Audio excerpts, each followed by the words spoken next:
Hi, everyone. Thanks so much for coming. All right. Thanks all for joining us this evening. Hi, Ferry. All right. Hi, everyone. Welcome to our Live Your Legacy times Bequest workshop session. So today we have the pleasure of having Linus Wong, founder of Bequest, share a little bit more about legacy planning with us. So just a quick disclaimer, this webinar is hosted by Live Your Legacy, an NTU Wee Kim Wee School final year project. This session is meant to be for educational purposes and is delivered by a legal professional, Mr. Linus Wong. I'll let him introduce himself more later on. So please keep in mind that none of this is meant to be taken as official legal advice. If you would like to execute legacy planning, please go seek further consultation with a qualified legal practitioner. Okay, just some quick housekeeping. Please note that this session will be recorded and will be uploaded onto our website as an educational resource. Also, please mute yourself throughout the session and kindly turn off your video so that just Linus and I will be seen during this session. So you also have permission to rename yourself on Zoom for privacy purposes. So please feel free to do that as well. All questions are welcome. To submit a question, please send it directly to Dawn at Live Your Legacy or Vera at Live Your Legacy directly. Okay, so I bet you guys are wondering what exactly is Live Your Legacy. So Live Your Legacy is a first of its kind campaign founded by students of NTU.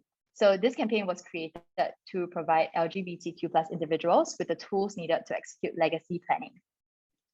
Now, without further ado, I'm going to pass the time off to Linus, who will share a bit more about himself and about Bequest and take us through this session. Over to you, Linus.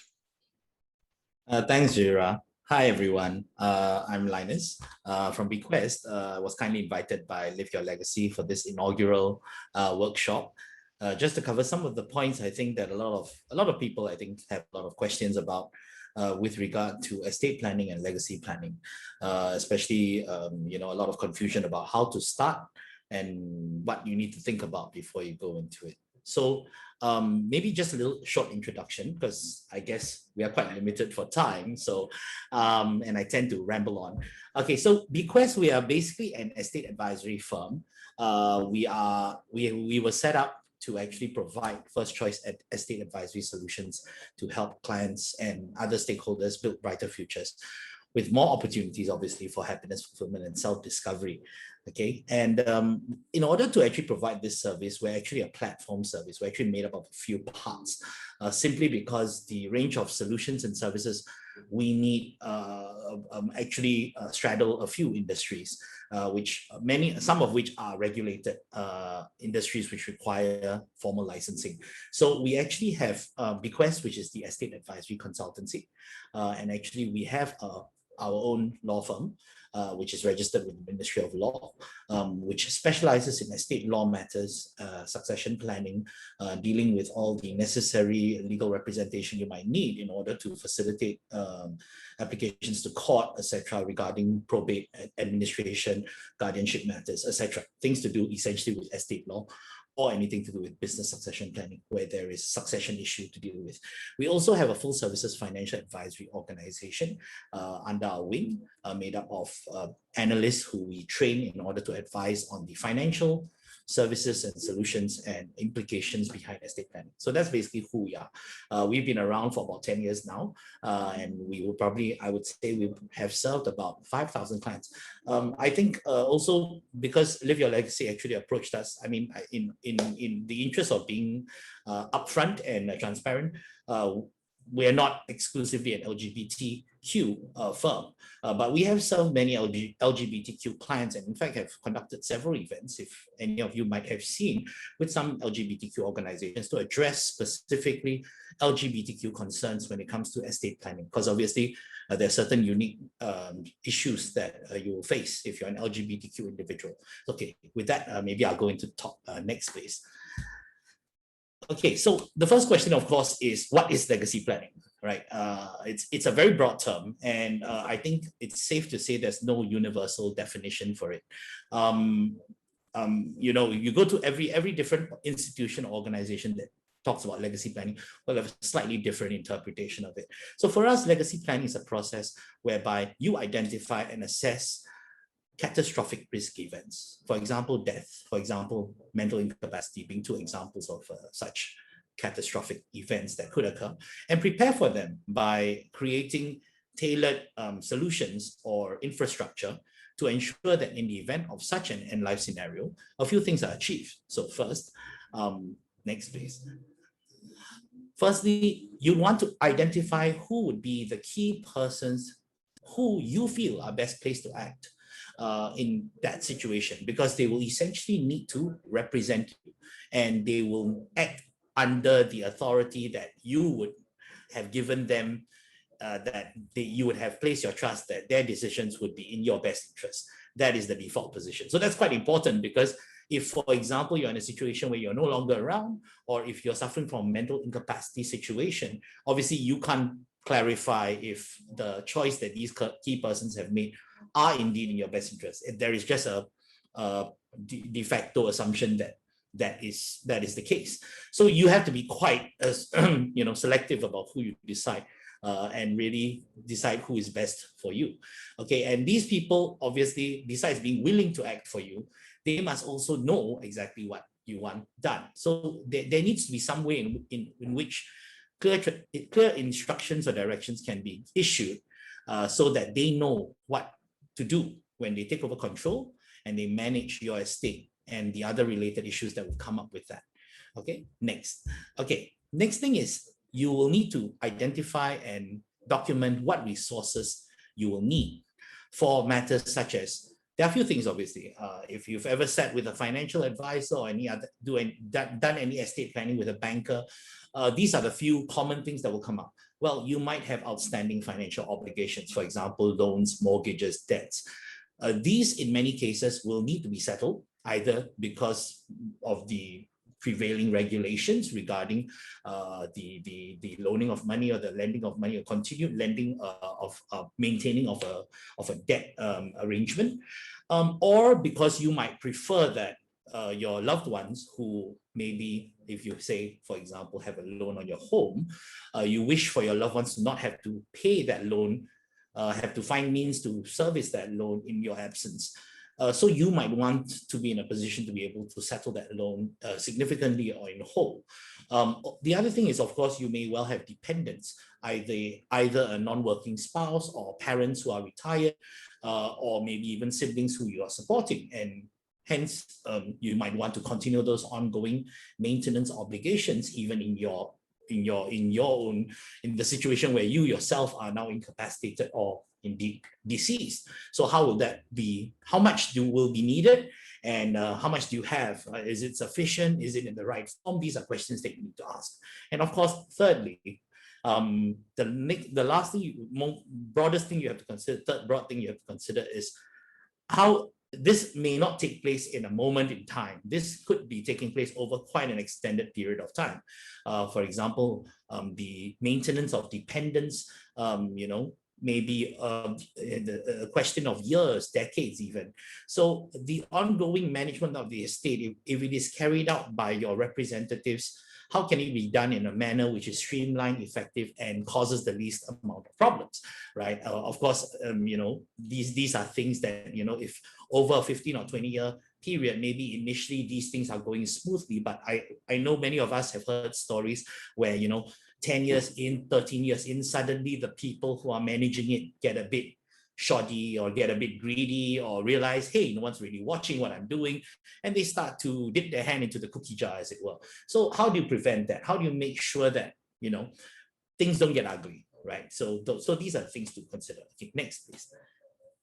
Okay, so before we go into what are the what are the tools that we use, let's talk about what if you don't do anything. So I think a safe assumption to make here is, today, if you're attending this workshop, it's likely you'll be contemplating doing something. It's also likely that you haven't actually embarked on doing anything yet.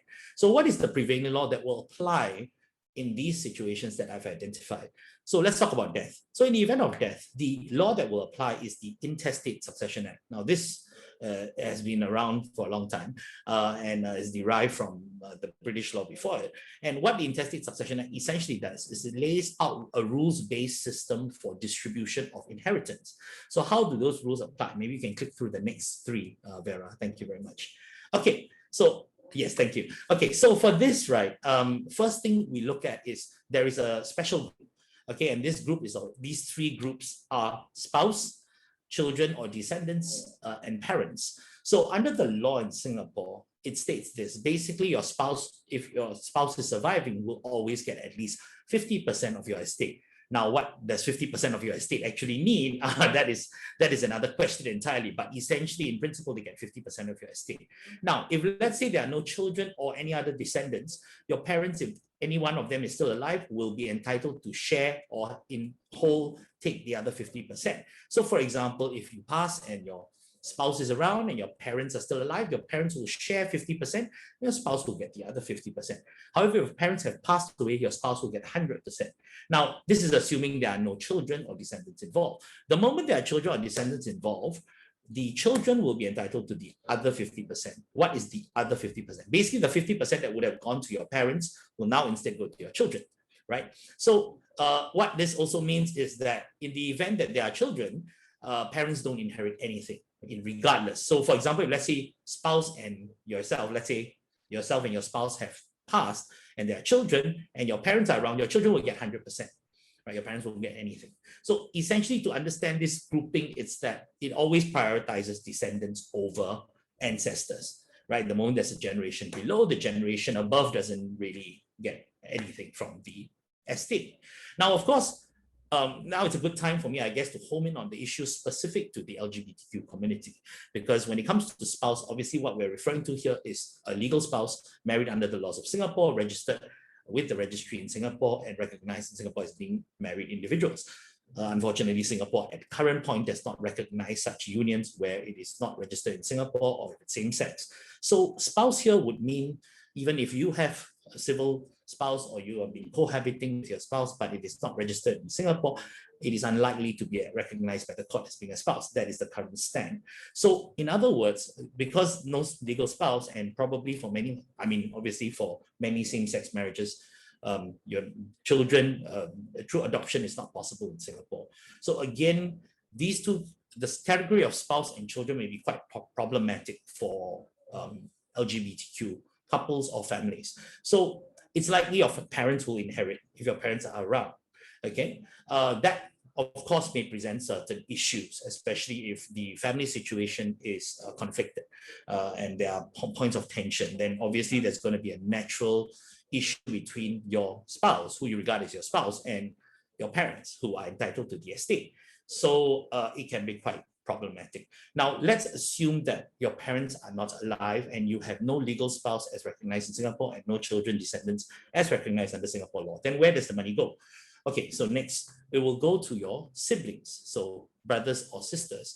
And if any of your brothers and sisters have passed before you, their children will inherit the deceased parents' share, right? Again, this presents the same problem as if your parents were inheriting the entirety of your estate.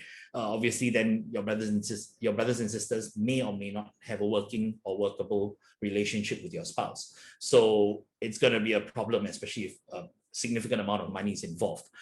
So that's something to consider. Okay, so what if parents, no spouse as recognized under Singapore law, no spouse at all, no children or descendants, no parents are alive, you are only child, you have no siblings, or your siblings have no children and they are deceased and they have no children, then where does the money go? Then these are the more I would say obtuse categories. It's unlikely you have to worry about these categories. But the next three categories are your grandparents, followed by your uncles and aunts, i.e. parents of your siblings of your parents.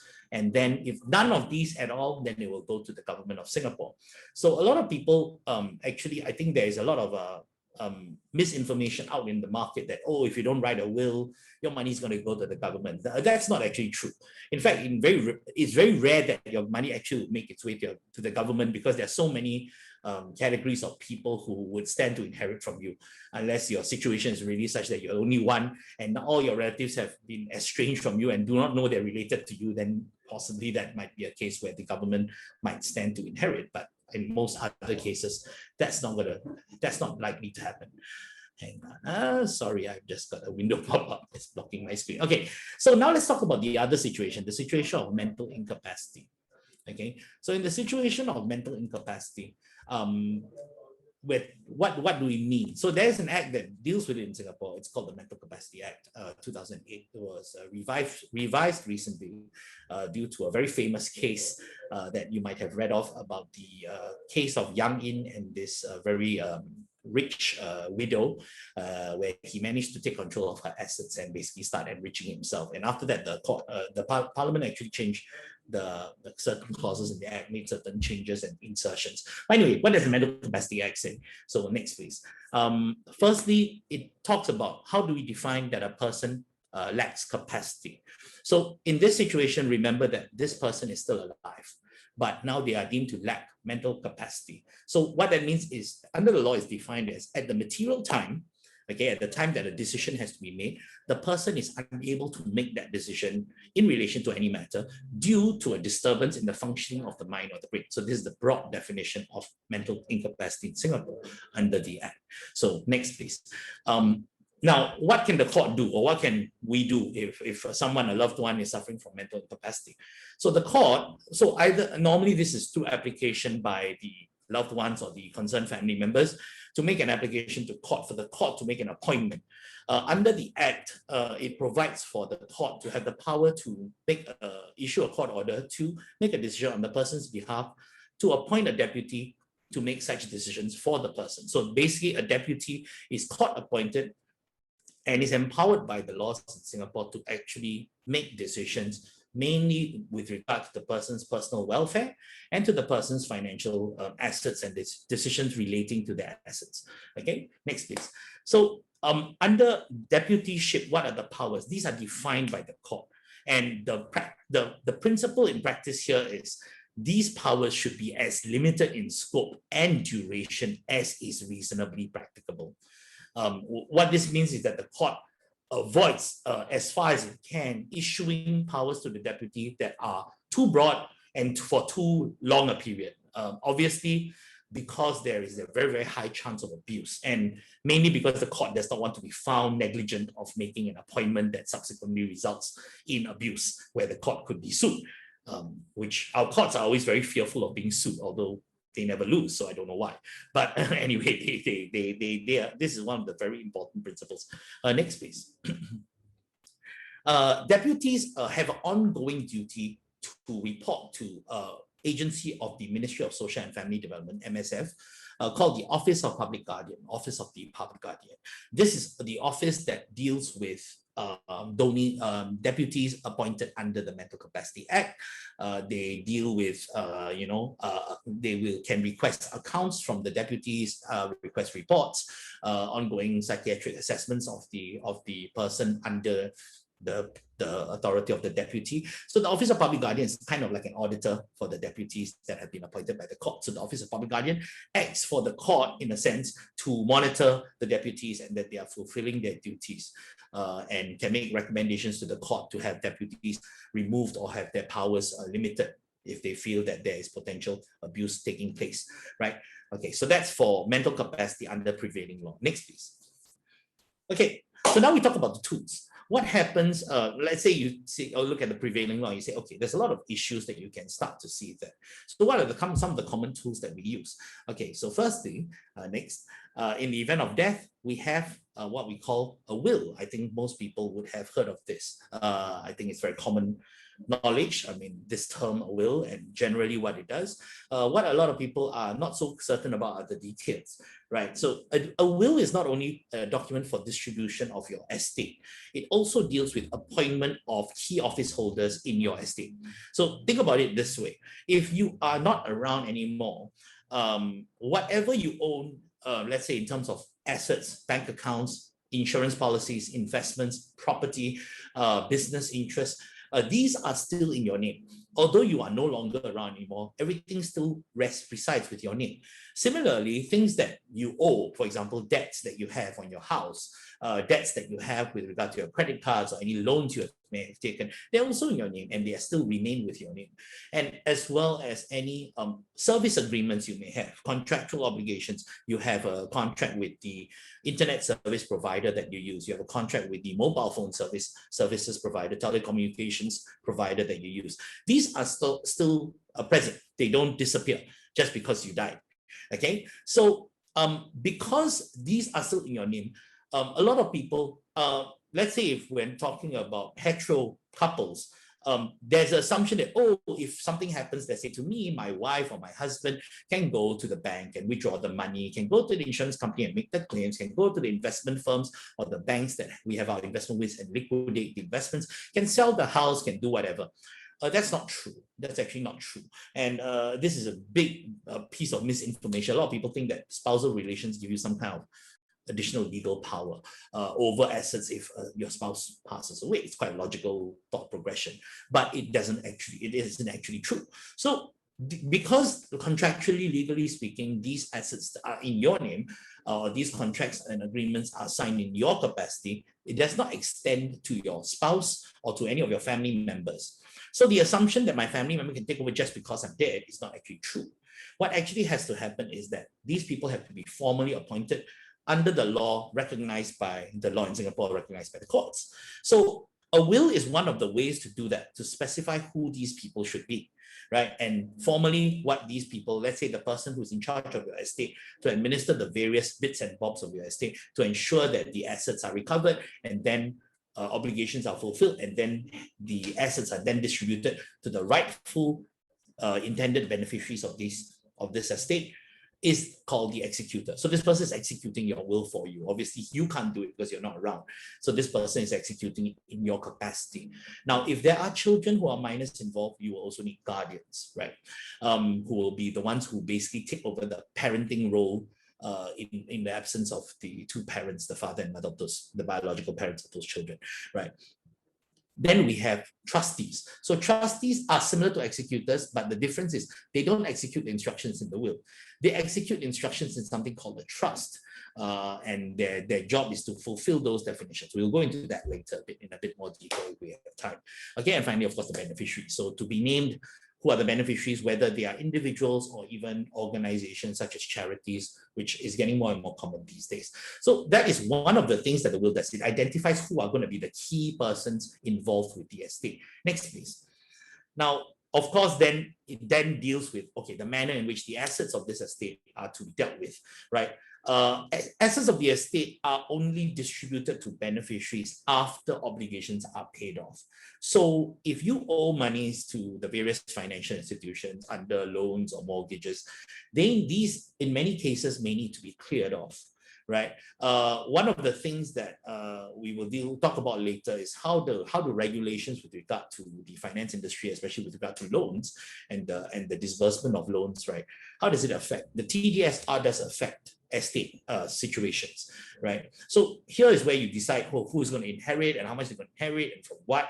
Am I going to give them my Rolex? Am I going to give them my gold chain? Or I'm going to give them money in my bank accounts, etc. Right? Okay, next please. Okay, the other common thing that we use in estate planning is what we call trust. Now, what is a trust? Basically, a trust is just what we consider as a container. It's a container that is able to hold assets that are meant for specified individuals who are known as beneficiaries.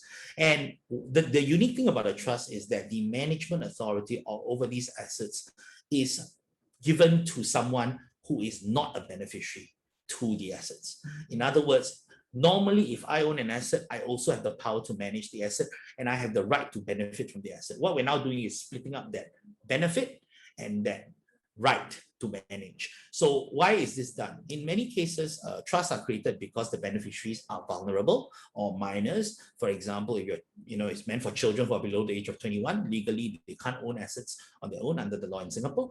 Or if they are vulnerable, for example, elderly beneficiaries who may not be very equipped to deal with significant sums of cash, and there's a concern that, oh, they might be abused, they might be cheated, they might be scammed by even family members. So you are uncomfortable with them directly managing, although you want them to benefit from it.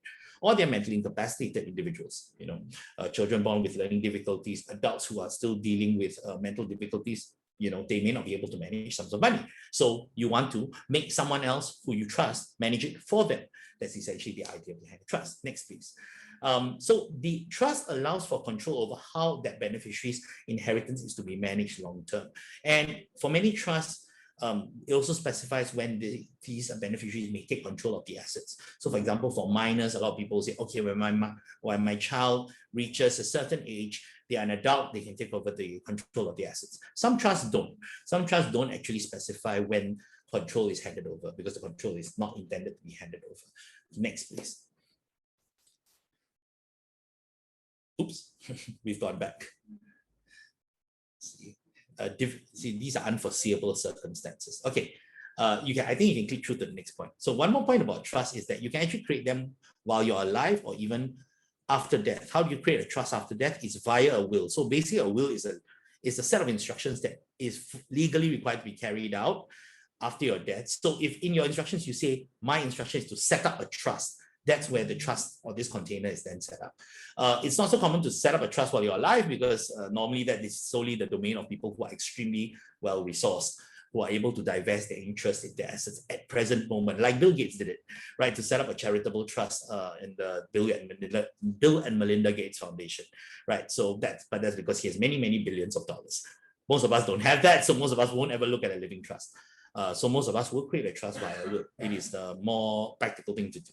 Now, let's talk about mental incapacity. So what do we have when it comes to mental incapacity, besides relying on the Mental Incapacity Act and the appointment of court-appointed deputies? So many people have heard of this. It's being aggressively promoted by the government. They want you to do it, so you should do it.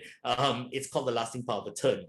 And the lasting power of attorney essentially is, instead of leaving the court to decide who should decide for you in the event you are mentally incapacitated, the lasting power of attorney is where you can specify who these people should be and to define the scope of coverage to a limited extent, what they can or can't do. Okay, so you can name what they call donies. So the donies are the equivalent of a deputy, just that when it comes to a deputy, it is appointed by the court. Whereas if you specify this person in LPA or lasting power of attorney, this person is called a donee. But essentially, a donee functionally is almost identical to a deputy. So you can name donies up to 2 to act at the same time simultaneously for you, or if you prefer, you can just name 1, and you can name up to 1 backup donee. So the backup donee will only take the place of 1 or more or the other of the primary first choice donies if the primary or first choice donee is unable to perform or steps down halfway through the carrying out of the duty. Then the replacement donee will come in to actually take up the position as the donee. Okay, next please. Now, in the document, you can define the scope of the donee's powers with regard to 2 specific areas: personal welfare and or property and affairs. Most people, when they name a donee, they will give them both areas of power, personal welfare and property and affairs. What's the difference? Maybe you can click through a few more points, Vera, because I think this is okay. Okay, thank you. Yes, thank you very much. Okay, so when it comes to personal welfare is dealing with day-to-day decisions regarding your upkeep, your maintenance, access to you by other individuals, your living arrangements. Are you living at home? Are you living in a special facility where maybe it's more equipped to take care of your specific condition? Who is your caregiver, right? And decisions relating to things like your diet, the activities that you spend your day doing. This is determined by your personal welfare donee. Now, the other area, which is property and affairs, it deals with all the financial matters. So financial matters, of course, relating to the use of your monies in your bank account, the management of your investments, the management or upkeep of your insurance policies, your property, your real estate, and of course, if you have a business, it may expand to that. So of course, if you are actually a business owner, this particular document, which is LPA Form 1, which is a simplified LPA, may not be sufficient. There is such a thing as LPA Form 2, which is a customizable document. But essentially, the property and affairs donee can deal with this entire domain of all of your financial matters. Okay. Now, in very simplified terms, you can impose limitations or expand the scope of the donee in various areas in this document. So one example would be the sale, transfer, or encumbrance of a named residential property, which means you can say, okay, although you're my property affairs donee, you can sell my investments, you can take my money and spend it on my needs as you see fit. Where it comes to a certain property that I name, let's say you can only name 1. If I name this property, if you wish to sell it, you need to seek the court's approval. Or if you wish to use it as a security for a loan, you need to seek the court's approval prior to being able to do it, right? Because it's my residence and I'm concerned that you sell it while I'm still alive, I'm left with nowhere to live. You can limit this right or power that the donee has. Okay, the other example of a limitation is you can give to assets outside of, okay, so when it comes to LPA, right, LPA document, there is a specified group of people who your monies can be used to upkeep. Of course, one of these persons is yourself, right? So as a donee, let's say if I'm a donee for somebody, I can use their money for their own maintenance, for their own needs, for their own expenses. That's obvious. The other party is the spouse, right? Again, we talk about this as legally recognized spouse in Singapore. So I can use the money from party A to pay for party A's spouse's needs. If party A and the spouse have children, party A has children who are minors, I can also use it on the minor children and their needs and expenses. But once the children are 21 and above, they're not considered minors anymore, so nothing to consider. And also party A's parents, right? If any of the parents are still alive, I can use, as the donee of party A, I can actually use that money for the upkeep or maintenance of the parents. Now, outside of this group, let's say if there's anyone else that you want the donee to be able to gift money to, whether it be an individual or an organization, you need to allow them to do that.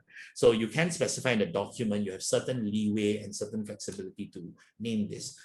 Another aspect which I did not list here was with regard to medical treatment decisions. If a personal welfare donee is acting for you, typically by default, they can't make medical treatment decisions for you. However, if you expand their power to include this, they can. So in other words, kind of have the same kind of authority as a patient. That means if I'm the patient, the doctor tells me, oh, there's this treatment, there's that treatment, what you wish to pursue, A or B, or you wish to not even pursue any treatment at all. As a patient, I have the full right to decide.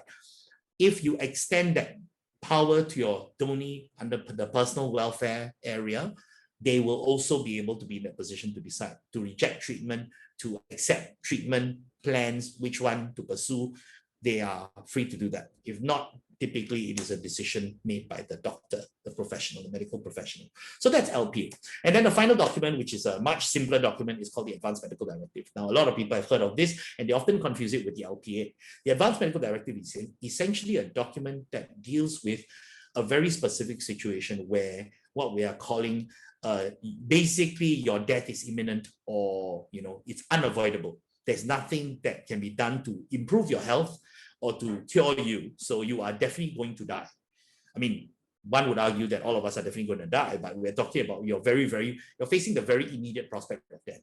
Now, in this situation, given that you're most likely unresponsive, the AMD is a document which you've done beforehand to say, hey, in such a situation, please do not put me under extraordinary life-sustaining treatment, which is a very specific form of treatment where we define it as there is no value in terms of it improving your condition. It is just delaying your point of death. So we are keeping your heart pumping, your lungs going, oxygen going through your bloodstream, but essentially, once you remove this machine, you will die. And because there's no way to treat your condition, you are saying, please do not put me on this machine for longer than is needed to establish that actually my situation is incurable, right? So it is what it's often confused with mercy killing, euthanasia. It's not that. It's just that you're telling the medical profession, do not put me on treatment that just prolongs the situation where I'm actually going to die, but you're just delaying it. I don't want to be on that kind of treatment. But of course, if there are reasonable ways in which they can pursue to actually improve your condition, you do not qualify under AMD. But a lot of people have heard of this document. So that's another document that is commonly used in this field that we're in. Okay, next please. Sorry, that was very dry. I hope all of you are still awake. I can't see your videos, obviously, so all of you might have already gone into a situation that we regard as fulfilling the requirements of an EMD, comatose condition. Okay, so let me try to pick up the pace a bit. Unfortunately, a lot of the information that I'm sharing is necessarily dry because it's wordy and quite technical. Okay, so what are the key considerations to deal with when you're talking about a will? Okay, So maybe you can just click through maybe 3 of those considerations that I can just go through them, and then you can just click as I'm talking. Okay, so first, you have to think about who you appoint. Who can be a suitable executor, but main person who's dealing with all the requirements under a will? Who can be a suitable trustee? If you're setting up a trust in the will for certain beneficiaries who you identify as being vulnerable, who would make that trustee, who would be suitable for that role? It can be the executor, but of course with the trustee, you might have to consider, oh, if the trust is supposed to go on for 20 years, and you're picking an executor who's now in their 50s, then you're going to pick him to be a trustee. Then you're going to rely on this person well into their 70s to act for you. Will that be practical? Will that be possible? Will that be fair to expect them to be able to do that? And if you need a guardian, who will be a guardian? This is only if there are minor children involved. Now, what happens if the first choice executor, trustee, and or guardian is not available or dies before you, right? So often in a will, we will write backup appointments. So we say, my first choice executor is so-and-so, and then I have backup. And if this first choice is backup not around, I have a second backup. So, you can specify backups to actually make sure that the appointment is always someone that you favor, or someone you find suitable for you, or someone you are comfortable with. Okay, and what if you don't trust one single executor or trustee to perform the role? Like you say, oh, I just choose one, then I choose my brother. But what if I feel that my brother is not so stable, in the sense that he might waver and he may not be very decisive, he might not be able to make good decisions? I feel my sister is very busy, but she's able to make good decisions. I want her to do it, but she's often not free. So maybe you pick them to act together. So you can actually do joint executorship, which means that you have more than one. The maximum is 4, but very few people will actually choose 4, because having 4 is like having too many cooks spoiling the broth, as it were. So normally it's 2 or 3 at most. Okay, next please. Okay, settlement of debts and obligations. Now, what if you have an outstanding loan? The question to ask is, will your estate have enough liquid assets to pay off the loan? Sometimes this is a personal choice. You may prefer to pay off the loan. That's why you need to consider, even though you might be worth $1 million and you have a $300,000 loan, you say, oh, my net worth is well enough to pay off, but the net worth may not be liquid. So it's, the bank's going to want you to pay in cash. So you necessarily have to liquidate some assets, but you might not want to be forced into liquidation if, for example, you might have no intention of liquidating those assets, or those assets are not in good position to be liquidated. So we're looking at liquid assets. Do you have enough to pay off the loans if you intend to? In some situations, you don't have this choice. Next, please. Some situations, you're forced to pay off the loan because of TDSR. Now, TDSR is the total debt servicing ratio. If you're not familiar with this term, if you have recently purchased a house and obtained a loan for the house, the bank would have assessed it against TDSR if you're buying a private property. Now, TDSR basically says that based on your income, right, the total amount of repayment you have on all your loans, including your car loan, including your personal credit cards and all that kind of thing, inclusive of this mortgage, if we were to extend it to you, and any other mortgages you might have, cannot exceed 60% of your income. Right. So there is this requirement. So if, for example, if you and your partner have jointly purchased property and both of you submitted your income for evaluation under TDSR, they will take the combined income to consider. And here's the problem. What if one of you passed away? If one of you passes away, the bank is now required under the law to reassess the TDSR based on the surviving borrower or borrowers. So if the surviving borrower does not have enough income to justify the mortgage that was issued in the first place, the bank will have to, under law, request for partial redemption of the loan. So for example, if you had borrowed $1 million under the loan on the basis of you and your partner's income as co-buyers, and now let's say one of you is gone and the income is now half, and by virtue of your income just being enough to obtain a $1 million loan, now it's not enough, the bank may request for the half of the loan to be paid up now, the outstanding loan, because there's a maximum they can lend based on the income. So this is something you have to consider. Okay, next please. Distribution of estate. How should my estate be distributed, especially with regard to liquid assets? Now, a lot of people will distribute their estate on percentage terms. So they go, oh, 25% to you, 30% to you. But there are some items which do not lend themselves well to a percentage distribution. Now, some people don't care. They go, you go sort it out. However, I just name it as 25 4 ways. You'll go and figure out why it's 25%. But some people go, wait, I have certain items that I want to give, not in that way. I want to, for example, as I said just now, give you my gold chain, or give you my Rolex, or give you my certain items, maybe certain collectible or certain valuables that physical items. So then you have to specify these items to be given in whole to somebody, right? So I mean, this is just one example, but there are a lot of these kinds of considerations when you deal with division of estate. Let's say, for example, you have a house that you intend your estate to be given partly to your partner, partly to your parents, partly to one of your brothers, let's say. But now you go, okay, when you are gone, they say, okay, you're giving to these four parties, including your partner and your parents and your brother. But one of those assets is the house, and your partner's living in the house. So do you want the house to be sold? And then your partner's kicked out on the streets, and then essentially we distribute the proceeds. So that's a consideration to have. Okay, next, please. What recourse do my beneficiaries have against an executor who mismanages or withholds the inheritance?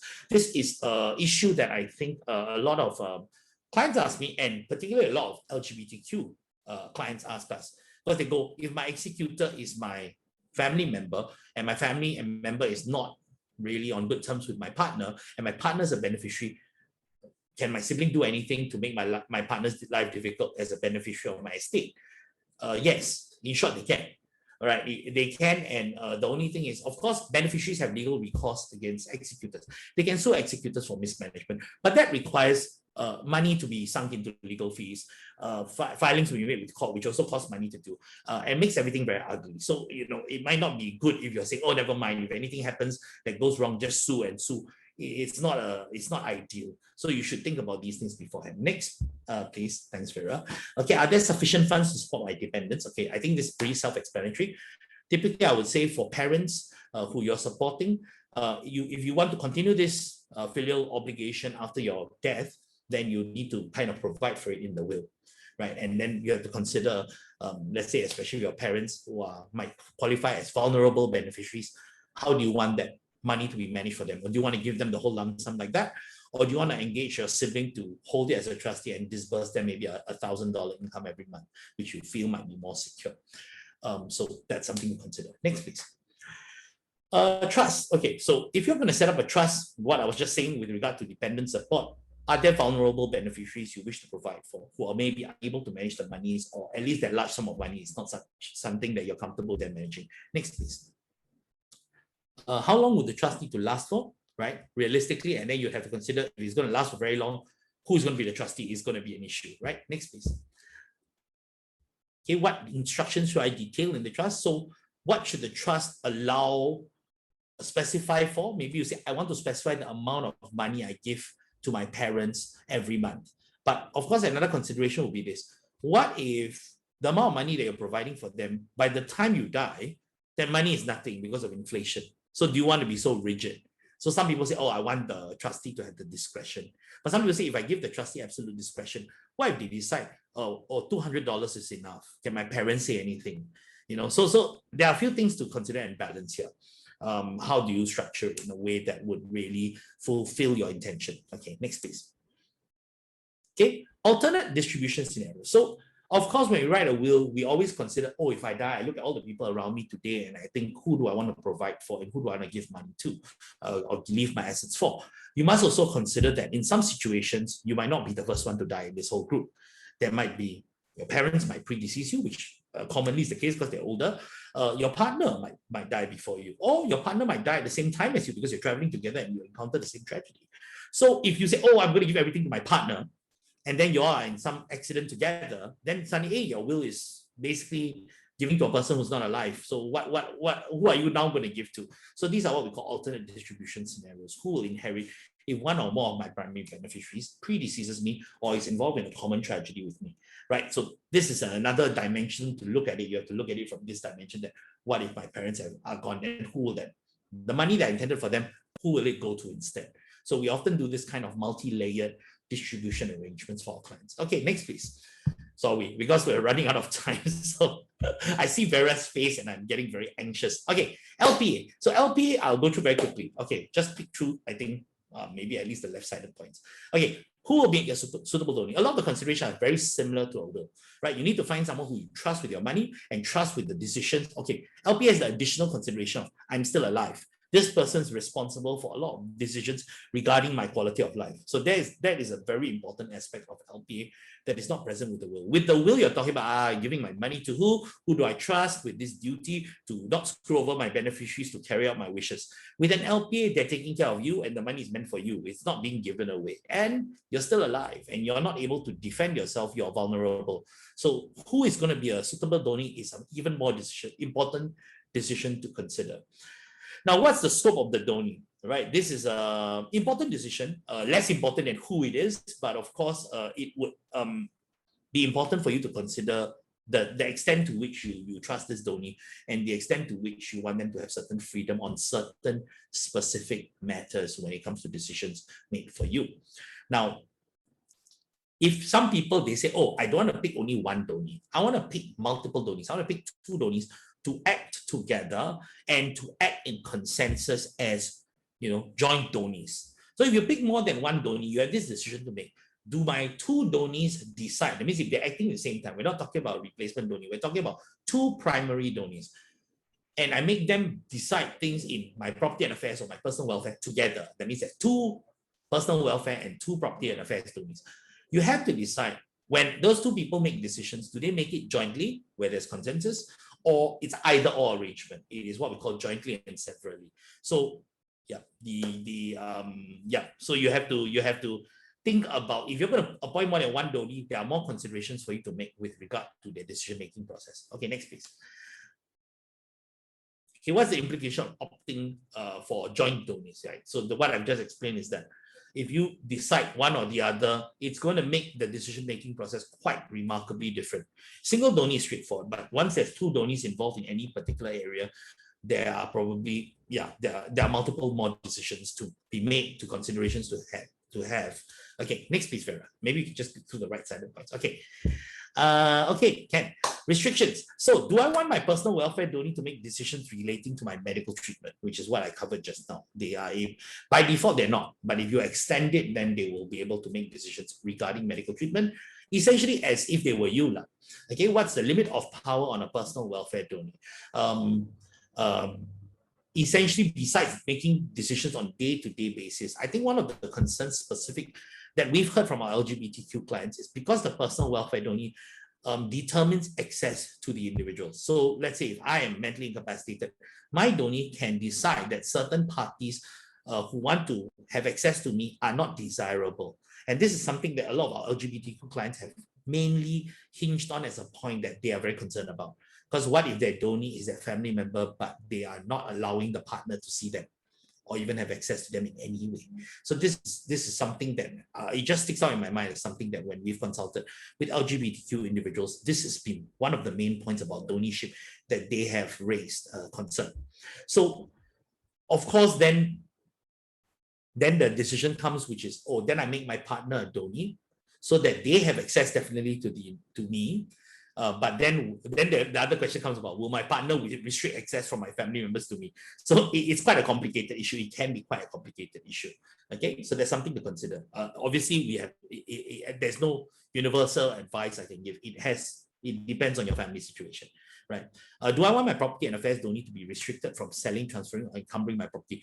This is a concern for people who say, again, I do not want a certain property that I own to be sold while I am mentally incapacitated. Right, or at the very least, it can't be sold until there's absolutely no choice. Maybe that we've run out of resources for my maintenance and upkeep, so we need to sell off. We sold off everything else already, and this is the last thing of value that we can sell. So you have to think about that. Do you want that restriction to be placed on your donee? Do I want to allow my property and affairs donee to give money to persons other than myself, my spouse, my parents, and my many children? I think we've covered that quite sufficiently. Okay, other considerations outside the LPA format. Okay, so what I mean by this is that LPA, obviously, as a legal document, is going to deal with the broad strokes of mental incapacity and your caregiving arrangements, your powers and authorities you give to certain named individuals in that. But obviously, when it comes to a mental capacity situation, there are a multitude of other things that an LPA won't cover because they are not necessarily legally significant decisions, but they are important decisions for the individual. For example, what kind of lifestyle activities, routines would I like to have or maintain or upkeep? right? Maybe you like the outdoors. How will you tell this to your donee, right? Because you're obviously mentally incapacitated. You can't communicate effectively your decisions to your donees, but you'd like to, even if you're mentally incapacitated, you feel that that will be better for your the remainder of your mental well-being. How do you communicate these choices, right? What are my views on certain medical treatment and with regard to situations such as prolonged vegetative states? Do I want to be put out of my misery, kind of, without talking about euthanasia? So you have to do something like an AMD. Or certain medical treatment, maybe it's against my religion, maybe it's against my comfort. I would not opt for invasive procedures. Then you need to communicate this. How will you do so? Because the LPA document does not provide for this ability to communicate these kind of specifics. Okay, do I have sufficient resources to support myself and the people I need to support? This is the same question that I asked during a will, when we talked about the will. But of course, when we talk about a will, we're talking about maintaining our dependence, paying off our obligations. There is a financial,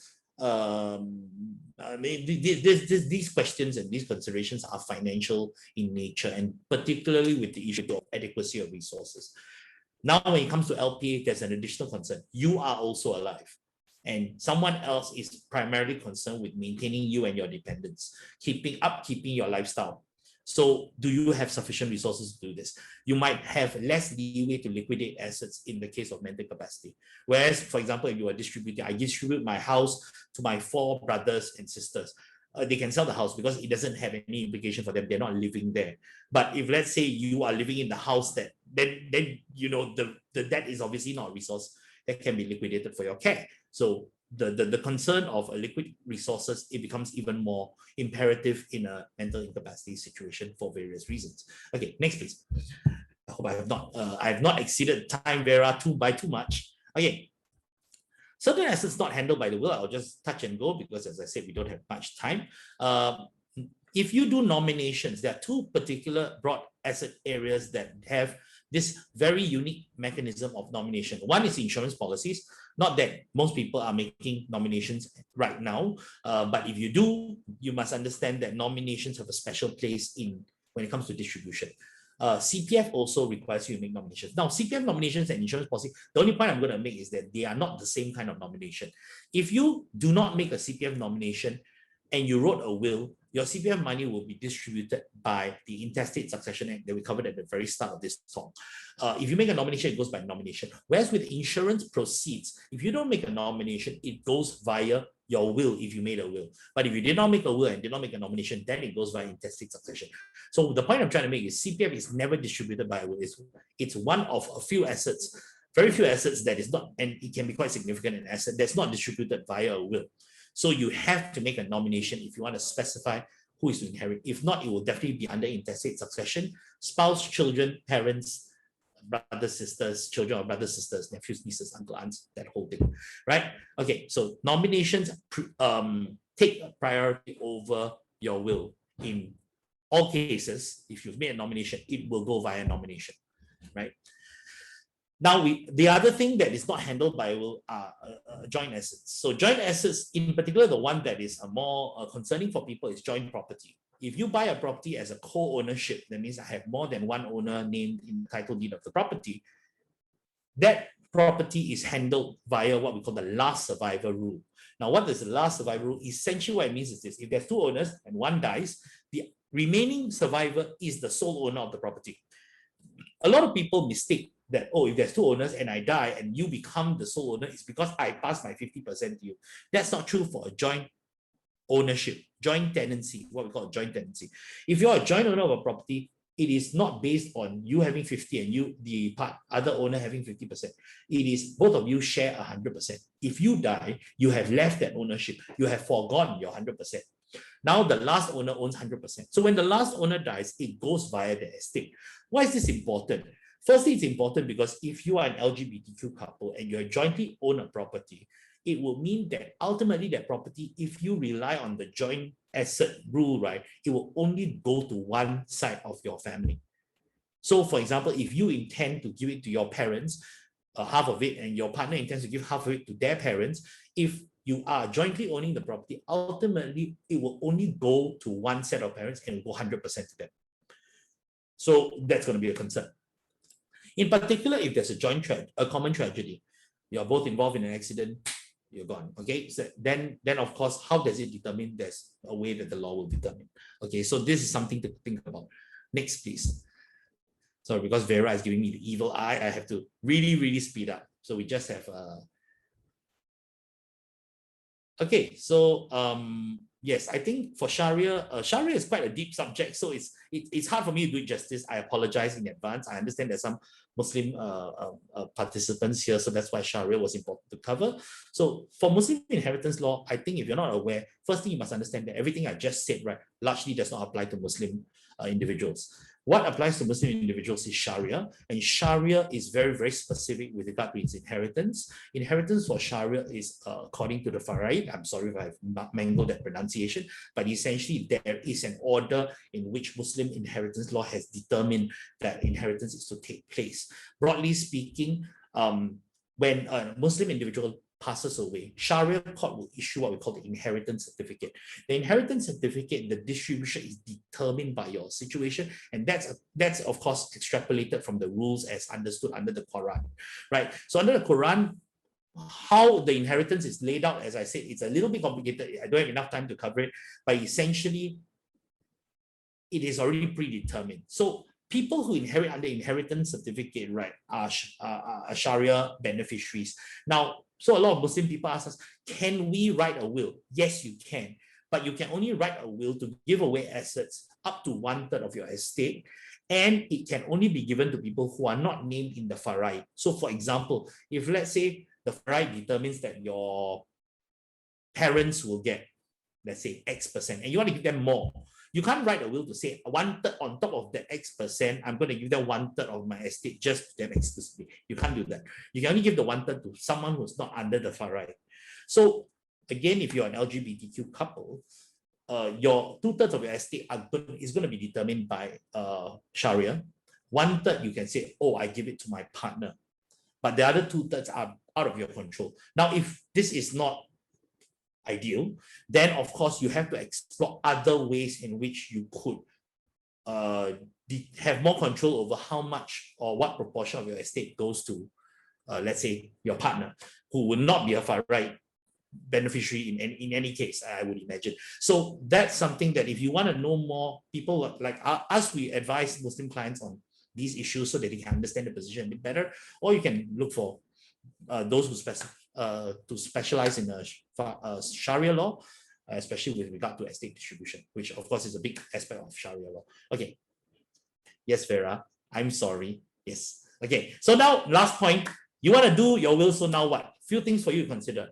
First, discuss your intentions for your will or LPA with your key appointment holders. That means your executor, intended executor, or trustees, to see if they would like to, are willing to act for you. I think that's important because you can just name them, but later you find out they're not willing to act for you, then what are you going to do? So have a discussion, sound them out if possible. Detail your financial situation, including the monies that you have, bank accounts, etc., property that you own, investments, insurance policies, business interests, if any, valuables, and also any of the debts that you have with which particular financial institution. What's the amount of the debt? What are the terms of the debt? References such as account numbers, policy numbers are important because normally that's required information. Ultimately, if you want to, I mean, of course, if a person has passed, when we make applications to court to start commence administration of the estate, this is all information that's required. So it's good to start consolidating early, especially while you're still alive. Please don't try and let people consolidate you after you're gone. It's going to be quite a difficult thing to do. Okay, truly understand how you wish for your estate to be distributed or managed, who you intend to support financially, and how to ensure that any potential for conflict can be minimized. I think ultimately, what we always say is this: you cannot eradicate the potential for conflict. What you can only do is manage it, and manage it to a point where there are different strategies for managing it, so that it does not have an opportunity to manifest and escalate. And I think what we want is for everybody to, in their various life decisions and their various situations and their various disagreements with their loved ones and people who they're in their circle, right? How do we make sure that the harmony, as best as it can be maintained? And if there's going to be a potential conflict, the point of a conflict is abrasion, right? If there's going to be a prolonged period of where parties who don't like each other have to deal with each other, the chance of conflict goes up exponentially. What we want to do is, how do we make sure these parties don't have to deal with each other, or they deal with each other very short and sweet, done, we walk away our own ways and live in peace. That's what we always are telling our clients is important, especially in situations which might be potentially aggravating for certain parties, right? So that's important.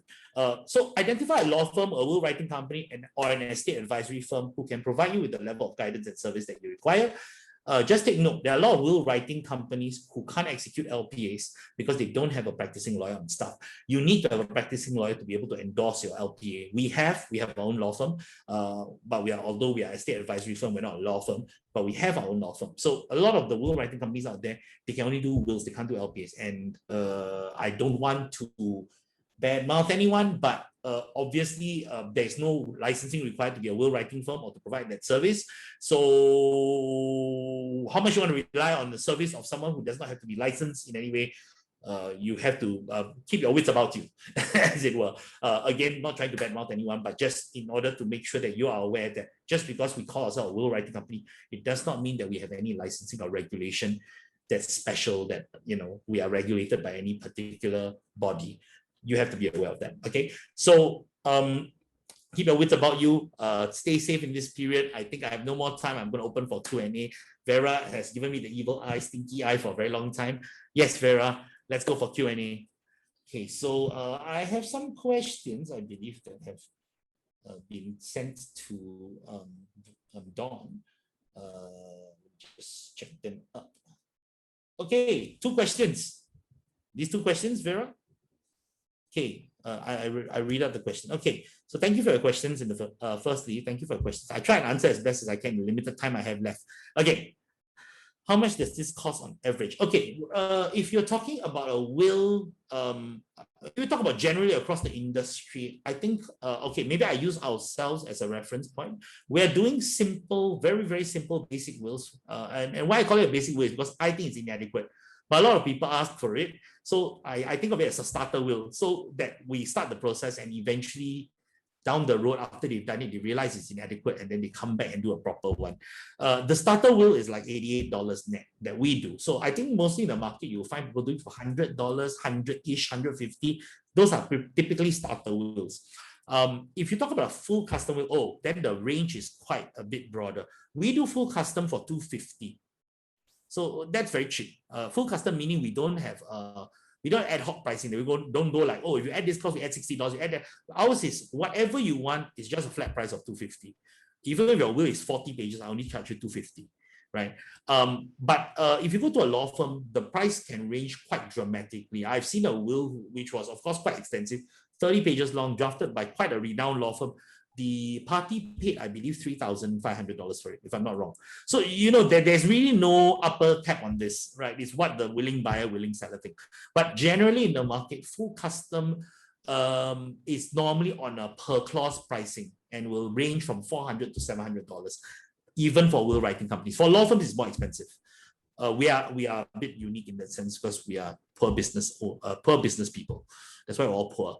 How much does this cost? I hope I covered that adequately. Okay, for LPA, take note there's 2 components to the pricing. One component is what you have to pay for filing fees to the Office of Public Guardian. So all LPAs have to be registered, and this is required to complete the LPA, whereas it's not required for a will. So you have to send it into the registry for an LPA, and the Office of Public Guardian right now has waived fees for registration. Of course, conveniently, that when the government says we waive fees, they say LPA fees are free, and then people assume that we're also waiving fees. The other component to LPA fees is that the firms providing this service, we need to act basically as an authorized signatory to the LPA, to witness and ensure that you understand what you're doing, right? And the parties that you're appointing, they also have to sign on the document. So you also have to explain to them their scope and they have to accept it. So to act as an authorized signatory for an LPA, you need to be a practicing lawyer or you need to be a qualified GP. That means you have gone through a course run by the Office of Public Guardian, or you have to be a practicing psychiatrist. So in order to get that signature and go through the form, there are fees. So we are charging $88 for an LPA Form 1. That's a simplified form. You want a customized form, that depends on how complicated it is, because that has to be done by my law firm, right? So the pricing is dependent on the complexity. Hope I've answered that question. Sorry. Okay, what about my overseas assets? Does that overcomplicate the process significantly? Yes and no. Overseas assets, obviously, the big problem is wills in Singapore deal with assets that are territorially located in Singapore. So why I say it's not a complicated issue is because the short answer is your overseas assets are not handled by a Singapore will. So it's not a problem because it's just not handled. But what does that mean for you? Let's say if you have assets in Australia, you will probably have to write an Australian will as well to deal with those assets. If you have then got assets in the UK, you have to write a UK will to deal with the assets there. It's unlikely you're going to be able to take your Singapore will around the world and get it rubber stamped by the courts to be used as the basis for distribution and the appointments that you have specified in those wills. So you will have to write wills typically for every jurisdiction in which you have assets.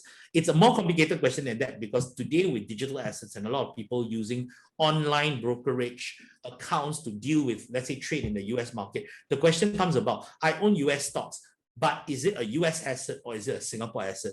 The short answer is this. If you own US stocks through a local custodial kind of arrangement, let's say DBS Treasures allows you to invest in the US market, typically is regarded as a Singapore asset. But if you have opened an online brokerage account to buy US stocks, one of those online brokerages that's based in the US, then it will be considered a US stock. If you die, it is a US estate issue.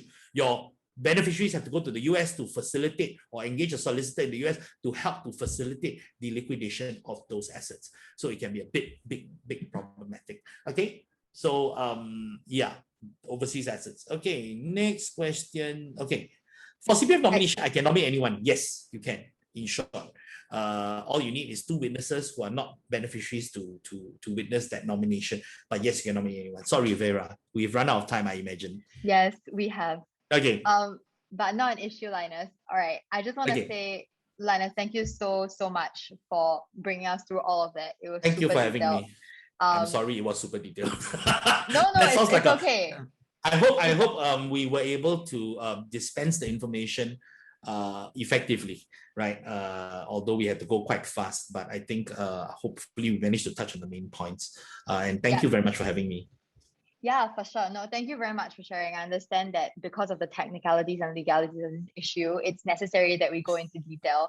Yes. Of course, as you guys are aware, a workshop is not going to be a one size fits all. As mentioned previously, if you want to engage in legacy planning, you should, approach a professional like Linus or other providers of legacy planning services, right? So in case you guys need any help contacting these people, you can scan the QR code on the far left side of your screen right now. So that will bring you to the Live Your Legacy website where you will be able to contact people that can help you with your legacy planning. On the right, you will be able to find your way to our survey. Now, your feedback is really important to us. And if you would like to help us by letting us know how we can improve on our future sessions, please do let us know. And finally, in the middle, if you enjoyed this session and you would like to come to our next one, which will be a more casual fireside chat, we promise not so much technicalities, even though this is really important. It'll be more of a casual conversation about legacy planning, the confusions around it. If you want to join us for that, please scan the middle QR code now to register. Okay, I think that's really all the time that we have left. Thank you so much, Linus, for coming on board. And thank you, everyone, for your evening and for spending time with us. Please feel free to follow us and contact us if you need any help. All right, that's all from us today. All right, good evening, everybody. Thank you.